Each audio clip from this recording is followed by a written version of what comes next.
Everyone experiences pain, but for some, suffering becomes a constant companion. When someone has endured too much, it leaves a mark not just on their mind, but on their entire way of being.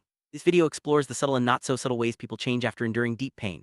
We'll look at the signs, the shifts in behavior, and the silent signals that often go unnoticed by others. Understanding these changes is the first step to compassion, both for ourselves and for those around us. Let's begin by recognizing what prolonged suffering can do to a person.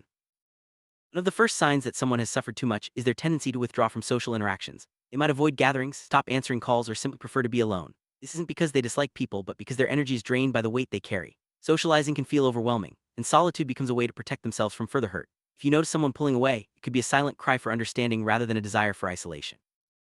Another common change is a loss of interest in activities that once brought joy. Hobbies, passions, or even simple pleasures like music or reading may no longer excite them. This numbness is a protective mechanism, a way to shield themselves from disappointment or further pain. It's not laziness or indifference, it's a sign that their emotional reserves are depleted.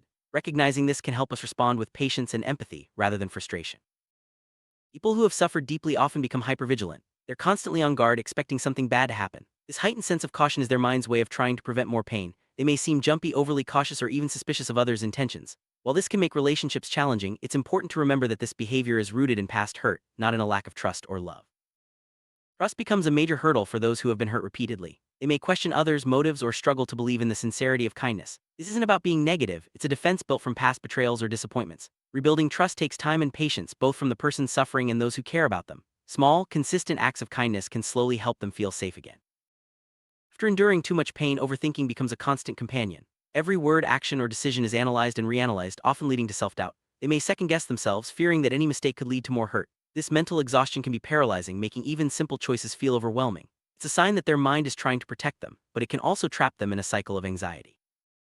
Suffering doesn't just affect the mind, it shows up in the body too. People who have suffered too much may experience fatigue, headaches, or other unexplained aches. Their posture might change, or they may appear tired even after rest. These physical symptoms are the body's way of expressing what words cannot. It's important to recognize these signs and understand that healing must address both mind and body. Sometimes the pain becomes so overwhelming that a person simply shuts down emotionally. They may stop reacting to good or bad news, appearing indifferent or detached. This numbness is a survival strategy, a way to avoid feeling anything at all when feeling too much becomes unbearable. While it can be concerning to witness, it's important to approach with gentle care, offering support without pressure. Recognizing the signs of deep suffering is the first step toward healing. Compassion, patience, and understanding can make a world of difference for someone who has suffered too much. Healing is not linear, and setbacks are normal. By offering a safe space and gentle encouragement, we can help others and ourselves begin to trust, feel, and hope again. Remember, everyone's journey is unique, but no one has to walk it alone.